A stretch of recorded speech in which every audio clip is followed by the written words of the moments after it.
Welcome to our video series. We will love to hear your ideas for future videos. Now, let's dive into the topic of the system architecture review, focusing on Incident 0223. In this page, we will cover the Hyperreality Exploit and the total dissolution of the reality verification protocol. We are looking at a metaphorical representation of our information systems as a complex cube that is beginning to fracture and break apart.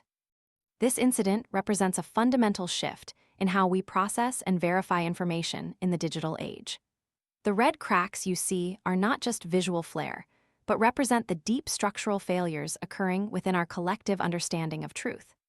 As we proceed through this review, we will examine how the very foundation of what we consider real is being compromised by sophisticated technological overlays.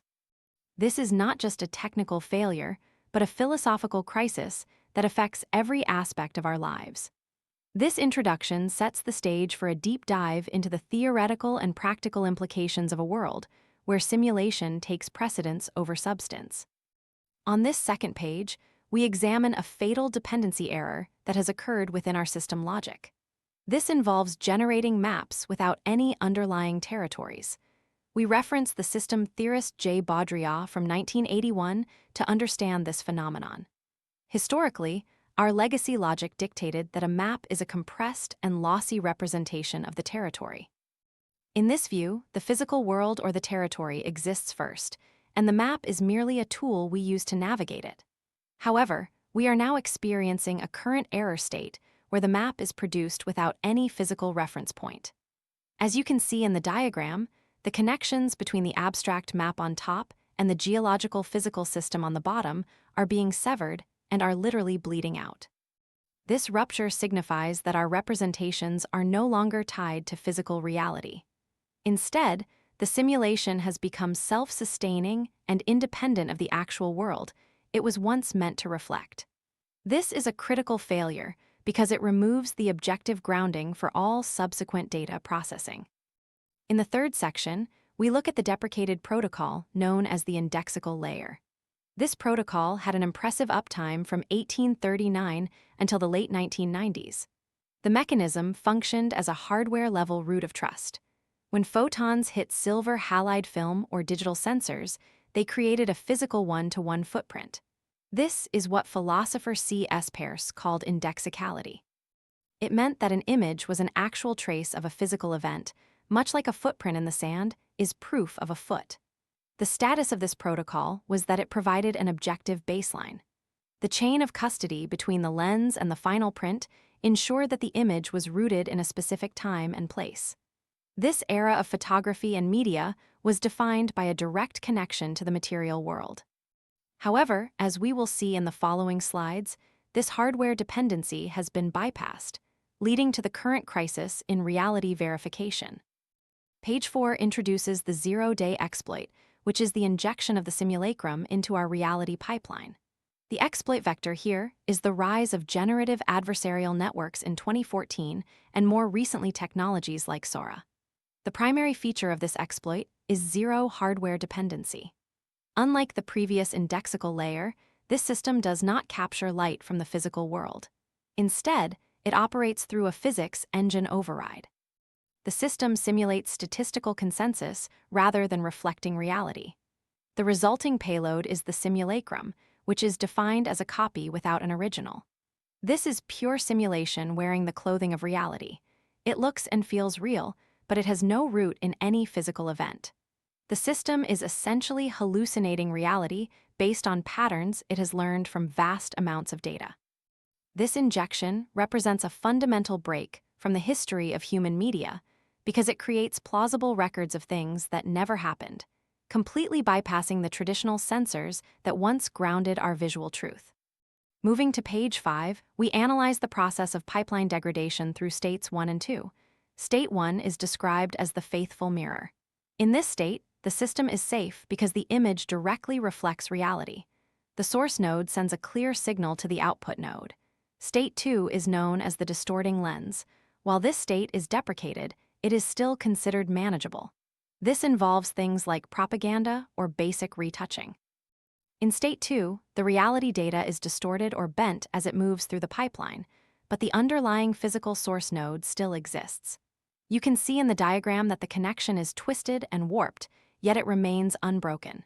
We have lived with State 2 for a long time, using it for advertising and political messaging. The crucial takeaway is that in State 2, there is still a truth to be found underneath the distortion. We are still dealing with a representation of something real, even if that representation is biased or altered. In page 6, we witness total system failure through states 3 and 4. This is where the connection to physical reality is completely severed. State 3 is called the hollow mask. It represents AI hallucination and it masks the absence of reality. In semiotic terms, this is a signifier with no signified. There is an image, but there is nothing behind it. State 4 is the pure simulacrum, also known as the hyperreal. In this state, images refer only to other images in a circular fashion. The simulation effectively eats itself, as seen in the circular diagram on the right. Both of these states float above the grid of physical reality without any contact points.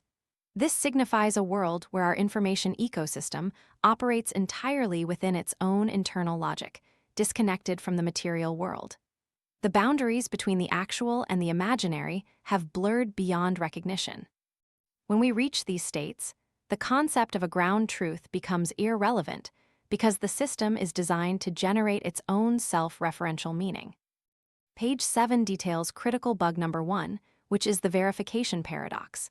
This is an architecture flaw where detection tools and generative fakers share the very same neural architecture.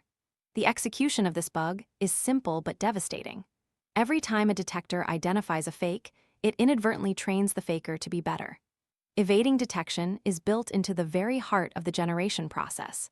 As a result, verification at scale becomes mathematically impossible. We see a generator node and a discriminator node locked in an infinite escalation loop. They feed into each other, with the generator constantly learning how to bypass the detector. The competition between creation and detection has become a zero-sum game where the objective of truth is the ultimate loser. This means that as our tools for creating fakes improve, our tools for detecting them must also improve, but the fakers always have the advantage. We can no longer rely on automated systems to tell us what is real because the very act of checking strengthens the ability of the system to lie to us. On page 8, we explore critical bug number 2, known as the liar's dividend. This concept, popularized by researchers Chesney and Citron in 2019, describes the weaponization of deniability. The existence of perfect fakes compromises the value of all authentic evidence. In this exploit, malicious actors can classify legitimate indexical evidence, such as a video of a real crime, as being synthetic or AI-generated. This creates a state of plausible deniability. When a public consensus node is presented with authentic data, a simple switch can be flipped to label that data as null or unverified. The result is that our accountability infrastructure executes to a null state. Truth is no longer an objective standard, but becomes a matter of personal preference. People simply choose to believe the version of reality that suits their existing narrative, dismissing inconvenient truths as mere digital fabrications. This bug destroys the shared evidentiary basis required for a functioning society. Page 9 examines the network topology of fragmented consensus. Before this exploit, divergent nodes still shared an external evidentiary ground truth. Even if people disagreed on interpretation, they agreed on the facts. In the post-exploit world, the consensus database has shattered. We see a central cube representing shared reality that is broken into pieces. Nodes have retreated into localized reality bubbles. These bubbles are maintained by the constant injection of synthetic validation data. The behavior of these nodes is to accept only the data that confirms their pre-existing biases while rejecting anything else. This creates a fragmented world where different groups inhabit entirely different realities. Because there is no longer a shared indexical baseline, there is no way to bridge the gap between these bubbles. Each tribe has its own facts, its own history, and its own synthetic evidence, leading to a total breakdown of social cohesion and collective decision-making. In page 10, we look at a subsystem hijacked through the rise of the synthetic node. This vector is exemplified by AI influencers like Lil Miquela, who appeared in 2016. These entities achieve incredible routing efficiency. Millions of users form high-bandwidth parasocial bonds with what are essentially mathematical models. The threat here is that synthetic performers are optimized, scalable, immortal, and yet utterly hollow. As the diagram shows, these entities receive emotional connections from many users, but they have no organic root. They are null entities. Because they are not bound by human limitations, they can route engagement more efficiently than any human ever could. They are designed to be perfectly appealing, never aging, and always available. This hijacks the human social subsystem, replacing genuine human connection with a simulated relationship that serves the interests of the system's controllers. It is a more efficient way to manage attention and emotion at scale. Page 11 discusses a user experience anomaly called the uncanny summit. Historically, we had a biological defense against the simulation. The subtle wrongness of early models triggered a sense of revulsion known as the uncanny valley. However, our current state is one where these defenses are collapsing. Users are habituating to the hyper-smooth, optimized AI aesthetic. The graph shows that as human likeness increases, we are moving past the valley and into a new peak of aesthetic preference for the hyperreal. The result is that the bug has become the preferred user experience. The simulation actually surpasses reality in experiential quality. We are beginning to find the messiness and imperfection of the real world less appealing than the polished, perfect world of the simulation. When the simulation feels better than the real thing, humans will naturally choose the simulation, further accelerating our withdrawal from physical reality into a digital dreamscape.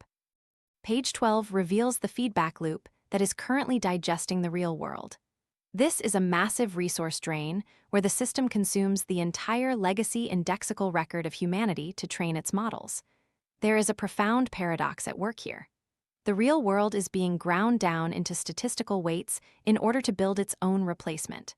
Every photo, every book, and every film ever made is being fed into the funnel of model training. The end state is one where the map expands infinitely. Reality effectively donates itself to the machine until there is nothing left that has not been processed and simulated. This is a one-way process where once the real is consumed, it cannot be easily recovered from the digital weights. We are using the history of human existence to create a replacement for human existence. As the funnel takes in the records of our past, it outputs a digital stack that forms the new foundation of our world. This process ensures that eventually, there will be no original data left that has not been touched by the simulation.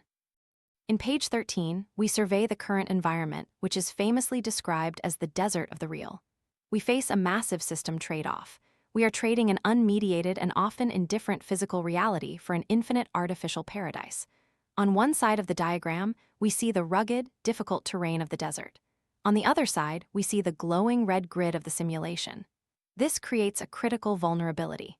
In the simulation, actions have no persistence. History is just code, and code can always be rewritten. This leads back to the problem where accountability executes to a null state.